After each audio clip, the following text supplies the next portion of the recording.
A pleasure to join us on the show right here, Mr. Sunil Bharti Mittal. Thank you very much for being with us. You've been here now for 2 to 3 days. You've absorbed the mood. What is the mood like in Davos? Is the situation as grim as it's being made out to be, or are people a little more upbeat than that?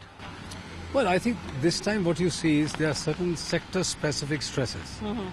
Clearly, oil is one of them. Energy, oil prices are down, and this time there seems to be a serious crisis.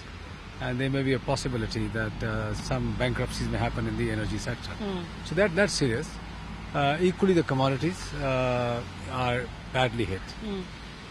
If you kind of quarantine these, the rest of the industry is still doing okay. And what I see paradoxically is, while people acknowledge that the stock markets are down, share prices are down, generally there's a stress in the global economy, the mood is not downbeat. And that's perhaps heartening. I want to shift the focus to telecom because, there is just such a raging debate back home. And never before has telecom been under so much pressure from the consumers on quality of service. As the man who's perhaps spearheaded the telecom revolution in India, and as somebody who understands the sector so very well, will you concede that the quality of service in India is poor? I'm going to debate the issues around it a little later. But will you concede? Because I'm sure you get as many call drops as some of us do. Yeah, I mean, I am one of the biggest critic of my own network, and I watch it very closely. And I can tell you there have been factors. First of all, let's concede that the quality of service in a particular area, geographical area, which is the place where everybody gets impacted, the central Delhi, call it core Lutyens Delhi, NDMC area, that has suffered the most. And some of the outlying areas which are in MCD have also suffered because of some other reason. The fact is, the Delhi network has gone through massive upheaval. Nowhere in the world ever spectrum has been taken away and new frequencies assigned through a new auction process. And it was like fixing things while running. It's always tough. And that's behind us now. It's done, and that caused some disruption. The second part was the radiation scare, which I'm very happy that the Minister of Telecom really articulated very strongly his views that you can either have a good quality network or you can have scares like this. And you have to really decide. And I was very happy that here was a minister who could take that position. NDMC needs to give permission for about 100 towers in the Lutyens Delhi. MCD needs to allow all the sites to come back which have been shut down, and there are hundreds of them. The good news is there seems to be some settlement with MCD on the charges, etc. That's right. And we should start seeing opening of some of the sites. So net, some slip, but things are coming back up very quickly. In fact, if you go outside the core area of Delhi, you will hold your call very well now. I'm glad I will, and I will look forward to that. There is this reason why I'm asking this question. You're right in saying that the minister has articulated very strongly against this whole scare, but he's also the same minister who's blamed telcos directly on the quality of service. So there's got to be something more than just spectrum and towers here. No, it is what I've told you. India has low spectrum. I mean, everybody recognizes that. I don't have to say it. The government recognizes that. The regulator recognizes that. But what can the government do to fix that position or situation is being done. Spectrum trading has been allowed. Spectrum sharing has been allowed. More spectrum is being put to auction. So I think the government is doing the talk, and it's a matter of months before you start seeing some respite. And as to the minister complaining about quality of service, I think he has said this, and I have to accept that. He is responsible for the sector, equally for the benefit of the customer. So he's balancing the rollout. And today he is talking on behalf of the customers, and we accept that. I was speaking to Randall Stephenson from AT&T here in Davos itself, and he said, he pities the telecom operators in India because they are dealing with very scarce spectrum. There is spectrum starvation. Do you believe at one level this is artificial scarcity, and is it deliberate? No, it's not deliberate. I think we have come from long years of socialism where everything was given in small measures, and this is where we started. Give them 5 megahertz, give them 7 megahertz. I mean, it was never give them 25 megahertz. That's right. Yes. So we started with that, and then finally in 2008, when more spectrum came out, we had fragmentation of spectrum. There were 11 operators. So while you had a reasonably high amount of spectrum, it was divided amongst 11 operators. You are back to fragmented spectrum. That situation is changing. Some trading, some sharing, some shutdowns, some sellouts. You are seeing some consolidation happening. So yes, Randall Stephenson is right when he says India has the lowest amount of spectrum, and mind you, the highest amount of minutes and data packed into that spectrum. You know, I must ask you this question because the TRAI came out with these regulations, and rightly so, to protect your interests. You've moved court. This is, of course, compensation on call drops. As a consumer, I would want to ask you, why should consumers' rights not be protected? Why have you moved court on that? I mean, you know, the onus is also as much on you as it is on the government to provide you with additional spectrum. Well, first of all, I think your question suggests that there's an adversarial relationship between operators and customers. That is not the case. I think this industry serves over 1 billion customers in India, and we should be very proud that here's an industry which has spent over $100 billion now in seriously putting networks into the remotest part of the country. Country benefits today from connectivity, which was absent in the country. Tariffs are the lowest anywhere in the world. People are enjoying the services. So I don't think so. The question that you suggest that there is anything to do with our being casual about our customers. In fact, we live for our customers, and that's right. very important for us. So in terms of compensation, I think what we have done is every customer of ours on the prepaid is on a per second billing.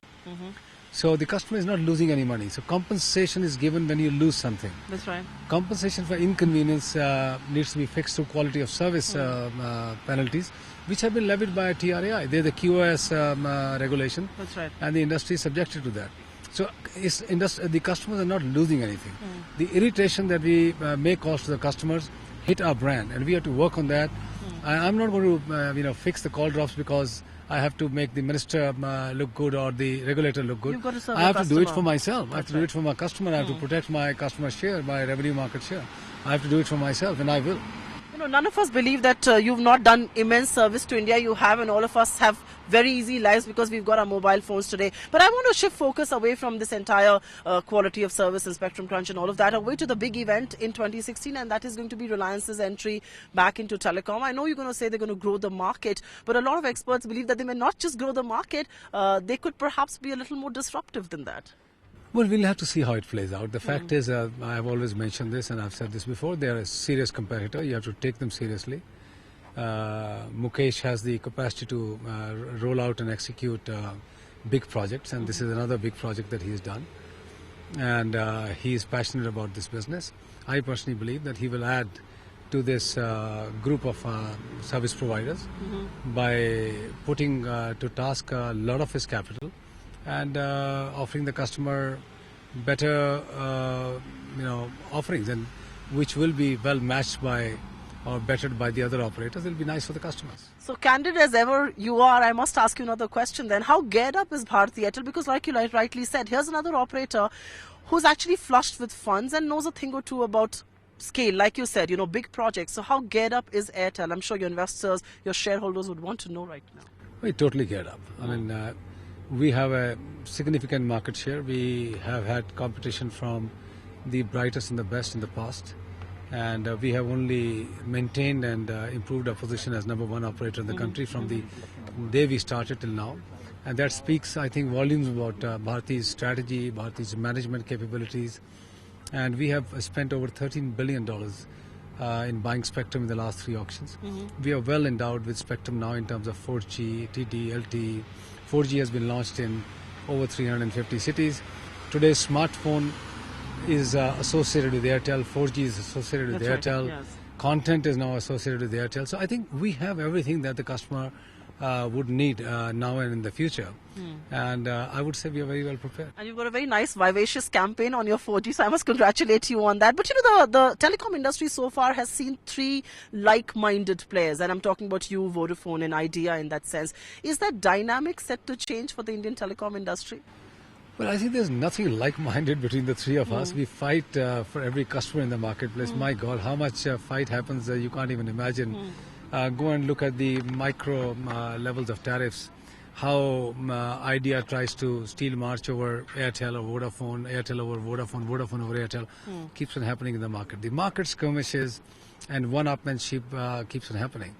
The 3 look closer from the outside because most of the litigation, I guess, That's right. is in one direction, is always COI and they are named together. But I can tell you, there is tremendous competition between the three operators. You know, it looks like Indian telecom has been at the crossroad as far as some of the issues are concerned. I'm wrapping this up by asking you the contentious issue of net neutrality.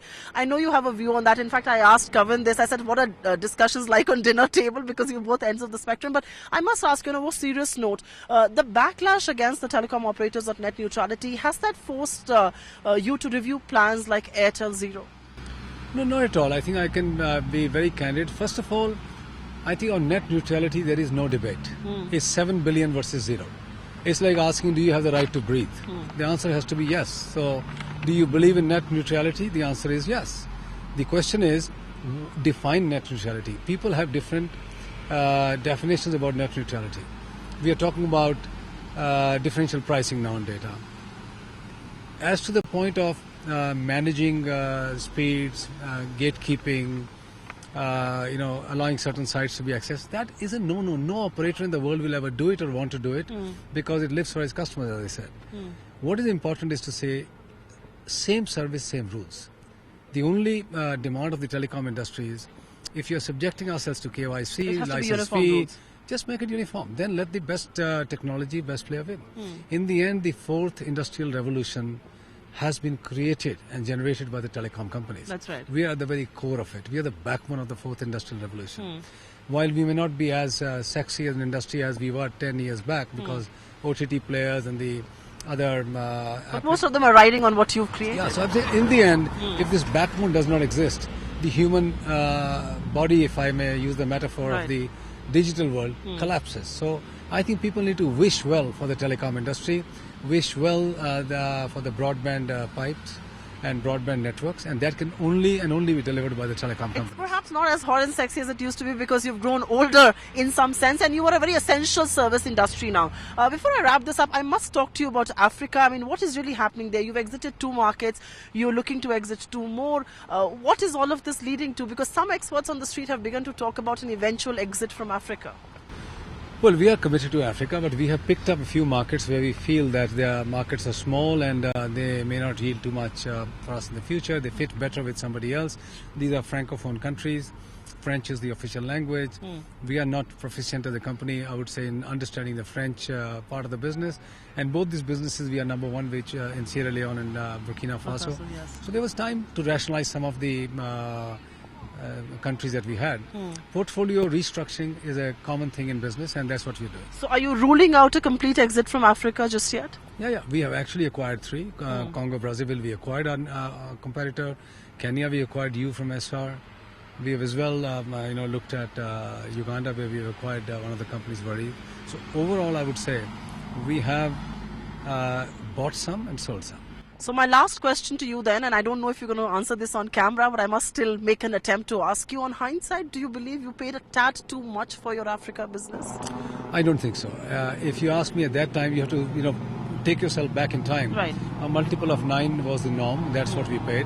It was a healthy business, $3.6 billion, 15 countries. We added 2 later on, $1.2 billion of EBITDA. Could we have paid $1 billion less? Possible, I don't know. But this is not a debate about $1 billion less or more. If you would have done a good job, this would have been a $20 billion asset. It wouldn't have mattered. When entrepreneurs take bets, you don't take a bet for 5% plus minus. You go and take a big bet. Can you double, triple, quadruple where you are? What has happened in Africa is not so much lack of execution or our work. Currencies have melted down. That's right. Commodities have gone off the charts. So the growth rates have gone down. So take the case of Nigeria.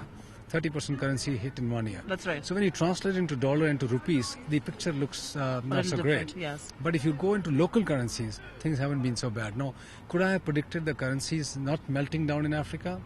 Maybe. I mean, that's one. In hindsight, you can ask me, we should have been a little more careful in terms of assessing the country, continent, currency risks. But we are entrepreneurs, we take our chances. So you are an entrepreneur, and there is an entrepreneurial wave in India of sorts, it seems, and you're perhaps the most shining example of making it big from scratch. How confident are you of this whole startup boom, or do you somewhere fear that this could be a bubble that may burst?